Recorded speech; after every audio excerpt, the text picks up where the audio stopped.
یہ واقعہ ضلع صوابی میں ملک کے بڑے اور معروف تعلیمی ادارے Ghulam Ishaq Khan institute of engineering sciences and technology میں پیش آیا، جو نہ صرف ایک خاندان بلکہ پورے معاشرے کو سوگوار کر گیا ہے۔ بردان سے تعلق رکھنے والی 19 سالہ طالب علم رسلان ریاض کی موت سے والدین کے دلوں میں پلنے والے خواب ایک ہی لمحے میں بکھر گئے ہیں۔ ارسلان ریاض فرسٹ ایئر کا طالب علم تھا، جو اپنے روشن مستقبل کے خواب آنکھوں میں سجائے اعلیٰ تعلیم کے لیے JIK انسٹیٹیوٹ پہنچا تھا۔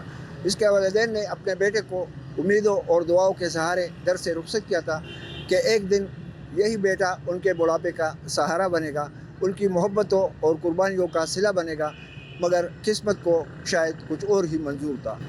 اتوار 8 مارچ کو ہاسٹل کے کمرے میں رسلان کی پراسرار موت کے بارے میں انسٹیٹیوٹ انتظامیہ کا موقف ہے کہ سحری کے وقت اس کی پندہ لگی لاش کھڑکی کے گرل سے لٹکی ہوئی ملی۔ ایک ماں کی گود اجڑ گئی، ایک باپ کی ارمانوں کا خون ہو گیا اور ایک گھر کا چراغ اچانک بجھ گیا، تو اس المناک واقعے پر طلباء بھی خوف اور اضطراب کی لہر میں مبتلا ہو گئے۔ انہوں نے ادارے کے مرکزی گیٹ کے سامنے بھرپور احتجاج کیا۔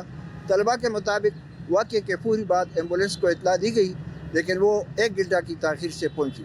طلباء نے انتظامیہ کی کارکردگی پر بھی سوالات اٹھائے۔ السلام علیکم، میرا نام عمار عارف ہے اور میں رسلان کا بہت اچھا دوست تھا، اور وہ بالکل میری کوری میں رہتا تھا۔ ہاسٹل 12 کی بیسمنٹ ہماری کوری تھی۔ 3 بجے کے قریب جب ہم اس کے روم میں گئے تو ہم نے دیکھا کہ رسلان بڑی بری حالت میں تھا۔ ہم نے سب سے پہلے ایمبولینس کو کال کی، کیونکہ ہم خود تو سارے کچھ نہیں کر سکتے تھے، ایمبولینس کو ہی کال کرنی تھی، لیکن کوئی رسپانس نہیں۔ تقریباً گھنٹہ آپ سمجھ لیں وہ لیٹ تھے، اسی لیے ایک گاڑی کے اندر اس کو ایمبولینس پہ لے جانا پڑا MC، تاکہ ہم کچھ کر سکے، کوئی بہتری آ سکے۔ لیکن گھنٹے کی یہ ڈیلے تھا، اور یہ پہلی بار نہیں ہوا، یہ تیسری چوتھی بار ہے جب جی کی اس معاملے میں اتنی سلو ہے اور کوئی ایکشن نہیں لیتے۔ DSA سسپینڈ نہیں ہوا، وارڈن سسپینڈ نہیں ہوا، کوئی ایکشن نہیں لیا گیا۔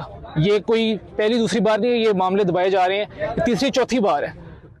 کب تک ایمبولینسز اتنی لیٹ آئیں گی؟ کب تک ہاسپٹلز MCs کوئی ایکشن لینے کو تیار ہے؟ ٹھیک ہے، سارے اپنی پاورز کو ابیوز کرتے ہیں۔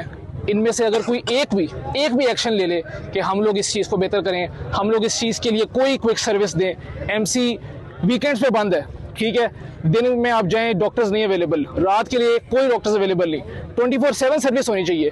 1000 بچہ بیٹھا ہے GK کے اندر، کوئی ایک تو سروس آپ دینا جو 24/7 اویلیبل ہو۔ ویکینڈ پہ بچوں کو بخار نہیں ہوتا، ویکینڈ پہ چوٹیں نہیں آتی، ویکینڈ پہ بچوں کی طبیعتیں خراب نہیں ہوتی، سب ہوتا ہے، لیکن ویکینڈ پہ ان کی سروسز بند ہیں۔ پولیس حکام کا کہنا ہے کہ واقعے کی تحقیقات جاری ہے اور مختلف پہلوؤں سے تفتیش کی جا رہی ہے۔ متوفی طالب علم کا تعلق ضلع مردان کے علاقہ لونخوڑ کے گاؤں سنگا سے تھا، اور وہ سینئر صحافی ریاض حسین کے صاحبزادے تھے۔ وہ JIK انسٹیٹیوٹ میں اسکالرشپ پر تعلیم حاصل کر رہا تھا۔ اس نوجوان نے اپنی محنت اور قابلیت پر تعلیم کے میدان میں مقام بنایا تھا، اور خاندان کو اس سے بڑی امیدیں وابستہ تھیں۔ واقعے کے حوالے سے ان کے لواحقین کا کیا کہنا ہے، یہ جاننے کے لیے ہم نے ان کے ماموں ہدایت خان کے ساتھ بات چیت کی۔ ان کا کیا کہنا تھا، آئیے آپ کو بھی سنوا دیتے ہیں۔ یہ رسلان کیسے مزاج کا تھا، کیا بننا چاہتے تھے، اور اس واقعے کے حوالے سے آپ کا کیا کہنا ہے؟ رسلان ایک بہت ٹھنڈے اور سلجھے مزاج کا لڑکا تھا۔ ان کا پروگرام یہ تھا کہ میں اچھا سے اچھی تعلیم حاصل کروں، اپنے ملک اور اپنے والدین کی عزت بڑھاؤں، اور اس کا اصل ہدف جو تھا وہ گیمنگ کے اندر کوئی ایک انقلاب لانا چاہتا تھا۔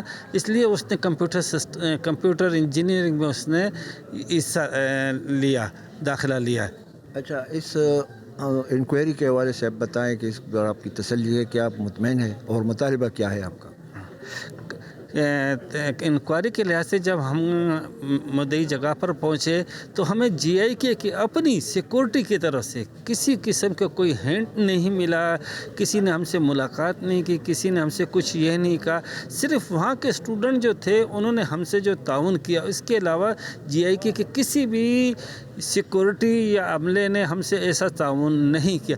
جب فرسٹ ٹائم میں رسلان کے پاس پہنچا تو وہ اپنا JIK کے اسپتال میں ہی تھے، تو میں نے ڈاکٹر سے پوچھا کہ ڈاکٹر صاحب اسے کیا ہوا ہے، تو ڈاکٹر صاحب کا فرسٹ کہنا یہ تھا کہ اس کا ایکسیڈنٹ ہوا ہے۔ پھر تھوڑی دیر کے بعد وہ کہتا ہے نہیں ایکسیڈنٹ نہیں ہوا، یہ گرا ہے۔ پھر تیسری دفعہ کہتا ہے کہ شاید اس کو کسی نے پھندہ دیا ہے۔ تو وہیں پر میں نے